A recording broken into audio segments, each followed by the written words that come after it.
Hola a todos, soy Ismael García Villarejo con la producción de José Jiménez y la realización de Covadonga La Cruz Camblor, y esto es Finanzas.com al cierre del 25 de enero.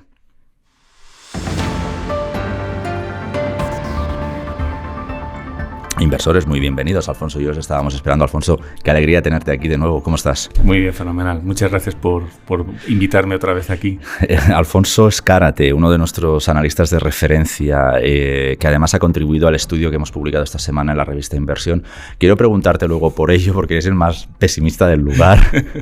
luego repasamos. Ya las avancé el lunes con Josep Codinado, que nos estabas aquí. Es como nos asustaste, ¿no? Digo, bueno, si Alfonso tiene razón, ¿qué hacemos, no?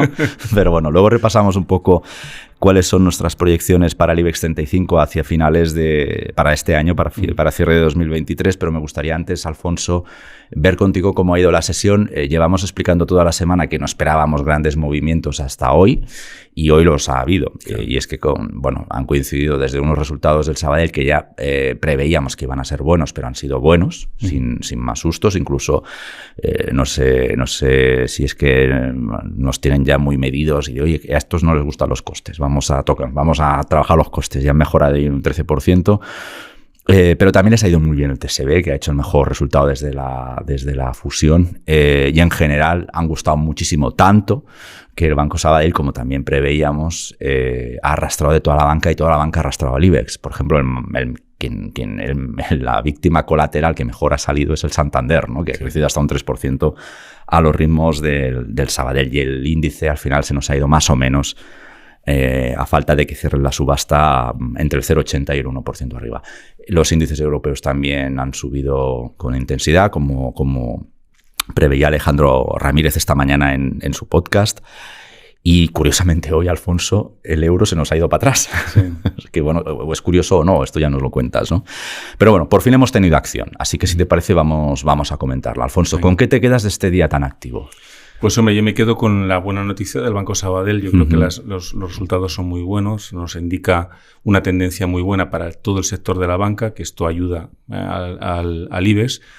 Desde mi punto de vista, y un poco en el análisis que vamos haciendo, y que alguno habéis publicado también por mi parte, que os comentaba sobre el Banco Santander, que era uno de los que a mí me gustaban, la banca está ahora mismo en un momento muy dulce, porque tenemos todos los tipos de interés subiendo, ellos van trasladando ese margen, lo van trasladando a sus beneficios, y están en un momento muy positivo, muy dulce para ellos. No están en un momento donde hay ningún tipo de tensión, de impagados, etcétera, con lo cual es un momento para toda la banca en general, yo creo que muy bueno.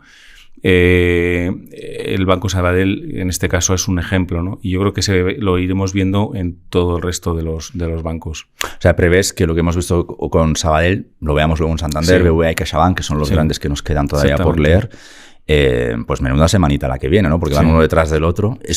Cuando tenemos estos resultados como carácter general, ¿es interesante poner dinero o esperar? No, es que yo creo que los bancos están todavía muy atrás de todos los sectores que hay. Es quizá el que esté un poquito más perjudicado en cuanto a lo que es el performance. Estamos en 1,08 en el Banco Santander, Sabadell, perdón, y ya ha subido un 13%, entonces, o estaba subiendo un 13%, entonces el margen que tiene, lo que puede llegar a subir es bastante elevado. Están incrementando dividendos, están realizando recompras, es decir, y además en unos niveles que son muy buenos, porque realmente estás casi en la parte más baja de su performance de los últimos años. Por lo tanto, yo creo que es correcto lo que se está haciendo. Entonces, yo creo que por ahí, de momento no vamos a tener problemas. El año es muy largo, estamos en enero, ¿no? Entonces, podemos ver muchas variaciones, pero en principio yo no veo que tengamos que tener a corto plazo o a medio plazo un problema mayor. Vamos a dejar, si te parece, de alabar los resultados de Banco Sabadell. Vamos a hacer nuestro trabajo, que es un poco también intentar buscar las debilidades. Cuéntame qué es lo que no te ha gustado de los resultados de Banco Sabadell, si es que hay alguna línea que te haya chirriado. Efectivamente, hay una parte de las provisiones que son menores de lo que el mercado tenía estimado. Han provisionado un 5% menos de lo que se esperaba, y ese es quizá un poco lo que puede dar generarte algunas veces la duda, ¿no? En cuanto a los resultados. Aún así, insisto que son buenos. Y sobre todo para mí la parte de TSB de Reino Unido creo que es fundamental y ha ayudado muchísimo, y que por primera vez los mejores números desde que se produjo la fusión con el Banco Sabadell, yo creo que es muy positivo. Uh-huh. A ver, nos han gustado, intentamos no elogiar demasiado, pero es que para elogiarles y el mercado de verdad, claro, le está premiando. Le estoy leyendo ahora mismo, no sé si ya han cerrado ya, al 12% subidas, que evidentemente sí, eso te lo ha llevado todo atrás. Pero vamos a seguir un poco buscando también, no sé si los tres pies al gato, ¿no? Pero elevaron 33% el beneficio a rebufo de estos resultados. ¿Te parece prudente o se han pasado de frenada? No, yo lo que creo es que ellos lo que están es preveyendo el movimiento de tipos al alza, qué margen les va a ir dando. No, normalmente, y bueno, a lo mejor no se traslada exactamente ya la misma correlación a cómo ellos los van recibiendo, ¿no? Tampoco se premia o se paga las cuentas corrientes con la retribución no es exactamente la misma. Entonces, eso va permitiendo cada vez que el banco tenga más margen y ellos pueden tener esa mejoría. Y luego creo que hay algunos cambios que están haciendo internamente, que sobre todo la parte de banca privada, que yo creo que les puede servir también de acicate y de potenciar la acción. Uh-huh. Es una acción que ha sufrido muchísimo. Uh-huh.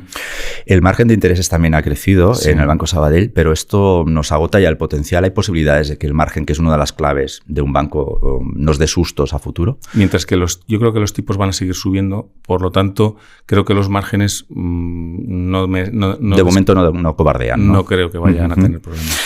Pues no sé si quieres comentar algo más de Banco Sabadell, porque la verdad es que lo han hecho tan bien que cuando lo hacen las cosas tan bien, pues simplemente es levantar acta notarial de que las cosas están bien hechas, ¿no? Sí. Pero en general nos quedamos también con tu diagnóstico, que esto prepara un terreno muy bueno para los próximos días en la banca española. Lo que me llama la atención, ahora vamos aquí a lo divertido, vamos a divertirnos, Alfonso, tú y yo. Lo que me llama la atención es que la banca lo haga tan bien, que el IBEX, por tanto, tengamos unos buenos momentos. En general está teniendo un buen enero, ¿no? Sí. Pero, sin embargo, nos dices que tú lo ves en 8.600 puntos en diciembre, que esto es un potencial del menos 3%. Déjame que ponga en contexto. Los más positivos del lugar son Renta 4 Banco, que proyectan 10.961 puntos. Luego venimos nosotros, que ya sabes que por definición somos optimistas, pero en la revista de inversión estamos proyectando los 10.800 puntos con un potencial del 22%. Nuestros colegas de Bloomberg son algo más conservadores, ven 10.138 puntos con un potencial del 14%. En XTB ven los 10.000 puntos redondos, en Banco Vic los 9.850, en IG los 9.000, pero Alfonso Escárate ve los 8.600. Es un tema muy sencillo, es un tema de beneficio por acción. Ajá. Y qué PER quieras ponerle. Entonces, yo de todos los índices que hay, el IBEX es el índice que de todos los analistas estaban esperando que el año que viene los beneficios fueran negativos. Yo simplemente lo que he puesto en ese 8.600 es una línea exactamente igual que el año pasado. Me puedo equivocar, probablemente me pueda equivocar por el lado de los bancos, pero aquí hay componentes como es el consumo, como es el consumo mundial, como es los riesgos de recesión o no, como es la inflación, y entonces todos estos riesgos son los que de momento a mí me parece que hay que ponerlos dentro de la balanza. Y bueno, aunque ahora el mercado lo que te está cotizando es que la recesión, si la hay, va a ser muy suave. Uh-huh. Te están diciendo que dentro de todo el conflicto que hay, la geopolítica no va a tener ningún problema. Entonces, bueno, yo sinceramente creo que hay que tener un poco de perspectiva. Ni el año 22 era maravilloso y porque te has tomado las uvas, las cosas son maravillosas, ni una cosa ni la otra. Entonces yo creo que hay un punto intermedio. Es cierto que había un posicionamiento corto muy elevado en el mes de agosto del año pasado, y eso normalmente se suele traducir en movimientos de los índices a los 6-9 meses siguientes. Es decir, estamos en ese momento donde se empieza a trasladar esa reducción de esas posiciones cortas tan extremas que había. Pero creo que no tenemos tampoco ninguna razón para pensar que no podamos volver a tener alguna situación compleja, ¿no? Mencionabas la inflación. No sé, no te veo muy convencido con que estemos descontando el tobogán suave ¿no? De caída, de recesión, más que de recesión, más de crecimiento, pero no tanto de recesión, ¿no? O de crecimiento con una menor velocidad de la esperada en los casos más optimistas. ¿Cuál es el escenario con el que tú estás trabajando? Por ejemplo, de inflación, porque eso nos va a marcar también mucho el techo de los tipos de interés. Claro, aquí si tú analizas un poco la inflación, tú ves que la componente de energía es una componente que en los picos que hemos tenido de inflación, cuando ya dicen, bueno, ya hemos pasado el pico, bueno, era una componente que pesaba prácticamente un 30% dentro de ese ratio de índice de IPC que tenías, ¿no? Pues si tenías un 10, pues 3 puntos, normalmente 3,5 era energía. Cada vez pesa menos porque el comparable es muy fácil. Es decir, si tú miras el precio de la energía del año pasado, de media más o menos, en el primer trimestre, bueno, el primer trimestre recuerdo que hicimos el máximo histórico del petróleo, por lo tanto, y ahora mismo estamos en niveles de 80 y tantos, 85, 86, es decir, estás todavía muy por debajo de esos niveles. ¿Qué puede pasar? Pues primero que aunque la energía siga restando, hay una componente básica que de momento es difícil que reste, y es la parte de salarios, la parte de servicios. Lejos de caer, lo que estamos viendo es que trimestre a trimestre sigue subiendo. Entonces, creo que todavía estamos un poquito lejos de ver esas caídas. Y por lo tanto, me hace ser no tan optimista con que vamos a hacer un pico y nos vamos a meter en deflación en los próximos 3 meses. Yo no lo veo, ni 6 meses. Yo creo que nos llevará más tiempo y que probablemente nos metamos en el 24, y ahí es donde quizás sí que empecemos a ver esa caída. Casi que te pregunto, ¿pero ves deflación dentro de esta década? Sí. ¿Sí? Sí. Es que el mundo es deflacionista. Es decir, el momento de esta subida de la inflación se produce es una inflación por oferta. Básicamente, tú partes de un mercado completamente cerrado y de repente lo abres. Sí, salimos todos en tromba, claro. Exactamente, y no puedes dar servicio a todo. Eso lleva un tiempo, que las cadenas de suministro se pongan en orden, que todo se regularice, que las compañías hagan sus deberes. En cuanto que eso lo ponen bien, empiezas otra vez a bajar ya esos precios, y eso pasará. El precio de la energía, pues en el momento que también se regularice, pues se bajará, como va a pasar con el precio del gas, que estaba a $10 y ahora lo tienes en 3. O sea que es que estas normas suelen pasar, pero claro, lleva su tiempo. Nada es vertical y nada es rápido. El cierre por el coronavirus sí que fue vertical. Ese sí que fue vertical. Déjame que te pregunte por otro de los asuntos fundamentales que al menos a mí me generan cierta expectativa, no inquietud, sino expectativa. Pero asistimos a un cambio de cúpulas en general, y el IBEX 35, ya que estamos hablando de él, no está escapando. Lo más llamativo, siempre lo más glamuroso, casi que es lo que nos viene de fuera, ¿no? Por ejemplo, Netflix la semana pasada. Pero aquí hemos tenido a Cellnex, cambios en la cúpula de Cellnex, cambios en la cúpula de CaixaBank. No sé si estos nuevos ejecutivos que vienen los tienes implementados también en tu mapa. En cualquier caso, ¿qué esperas o a qué atribuyes este cambio súbito? Yo no sé si es vertical o no, pero sí súbito, en las cúpulas de algunas IBEX y en algunos valores también demandados como Netflix y Bueno, yo creo que estamos otros, ¿no? En el lado de las tecnológicas, es diferente. Yo creo que es un tema de cambio o de diferente modelo de negocio al que tienen que ir. Pasas probablemente de un negocio de crecimiento a lo bestia, brutal, e intentando siempre doblarte o triplicarte si es que puedes. Y con la deuda muy barata, claro. Exactamente, y con deuda muy barata, a un negocio donde probablemente tengas la deuda por más tiempo un poco más cara, y encima que ya no creces a los mismos ritmos porque ya llevas mucho tiempo creciendo a esos niveles y tendrás que estancarte. Entonces yo creo que ese es un movimiento. En el caso del IBEX, yo creo que aparte de que creo que hay una componente generacional en todo esto, también es una componente de nuevas tecnologías que van a aparecer para esos valores. Comentabas Cellnex, pues oye, el 5G te tiene que salir, te tiene que venir una digitalización bastante amplia que va a trastocar completamente los estándares de lo que nosotros ahora mismo tenemos establecido. Y yo creo que eso es uno de los motivos por lo que tienes que posicionar dentro de tu management a gente que tenga esas capacidades para llevarte hacia esa, pongamos, disrupción, si se me permite el término, de digitalización de tus empresas. Y tienes que hacer ese trabajo. Y probablemente, para mí, esa es la razón principal. Deja ya que te pregunte vuelvo a la revista, los 8.600 puntos que nos estás proyectando.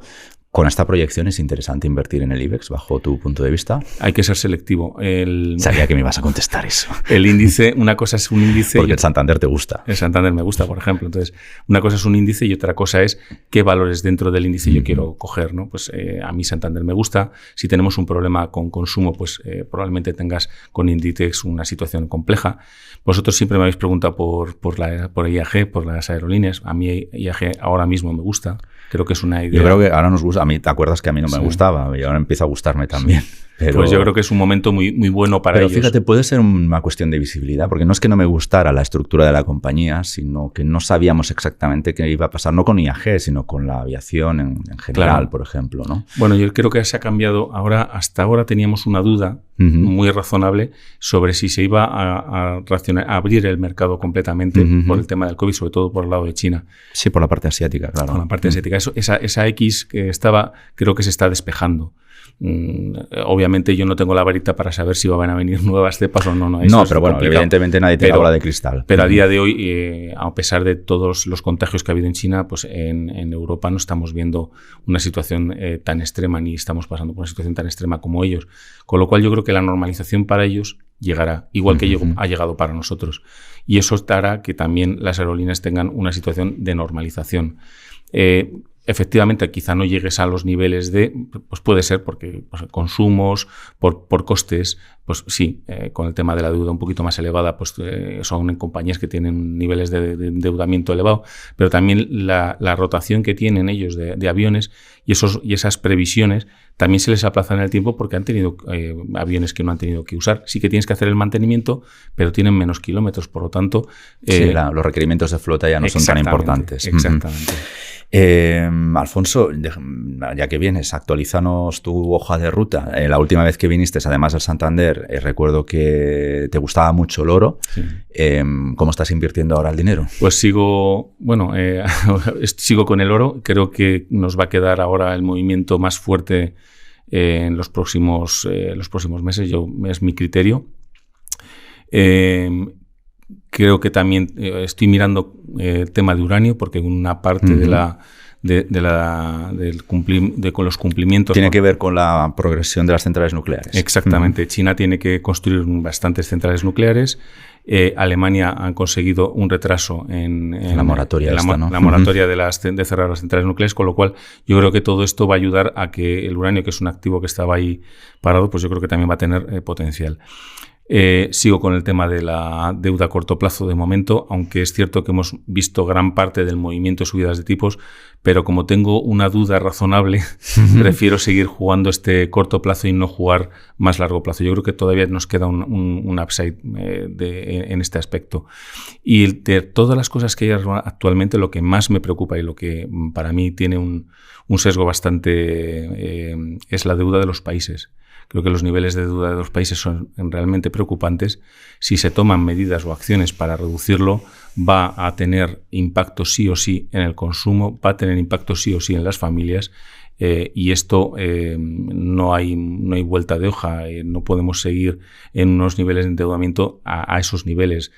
Hemos estado viendo últimamente los bancos centrales que han estado haciendo provisiones, el Banco Nacional Suizo, el Riksbank, el Banco de Suecia también.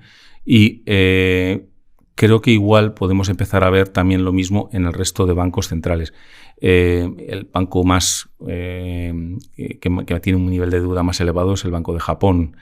Bueno, pues vamos a ver qué políticas quieren. Están hablando ya de intentar hacer una normalización. Una normalización cuando tienes un 250 o más de 250% de deuda sobre PIB, sinceramente, a ver cómo la ejecutas y cómo la haces. No es una normalización, eso es un trauma. Es un trauma. Entonces, estas son las dudas que me hacen pensar que quizá podamos tener algún otro momento de tensión dentro de los mercados. Insisto, quito la parte de geopolítica, ¿no? Porque ya no es la guerra solo de Ucrania y de Rusia, sino también tienes el tema de Taiwán, que yo creo que puede ser otro tema también muy complicado. Si China invade Taiwán, se puede liar también. Entonces, esas que siempre vamos a tener, temas geopolíticos siempre van a estar. Comentabas deuda de países, deuda soberana. Quiero compartir contigo un dato, a ver qué lectura haces tú. Quizás es un frame y no tiene más importancia, pero sabes que hubo una subasta ayer del Tesoro a 10 años, endosó 13.000 millones, pero con una demanda de 87.000. ¿A ti estas dos cifras qué te dicen? Pues lo que me están diciendo es que en España se paga muy bien. Uh-huh. De momento tenemos la fortuna de, teniendo esa demanda, es que la deuda es creíble, y eso yo creo que es muy positivo, y por lo tanto el gobierno lo que tiene que analizar exactamente es en qué momento tengo que sacar más o menos deuda para cubrir las necesidades de este año, que creo que son 270.000 millones, si no recuerdo mal las cifras, no me equivoco. Entonces, tiene que hacer muy bien ese enjuague y hacer las salidas en los momentos más adecuados donde vamos a tener que pagar menos, que lo vamos a pagar todos. Uh-huh. Pues Alfonso, con esa reflexión nos quedamos. No sé si nos ven en el Tesoro, nos escuchan, pero bueno, sabemos que algún ministro nos ve, pero bueno, y si no, que pase la nota, ¿no? Está claro. A Calviño, oiga, ojo.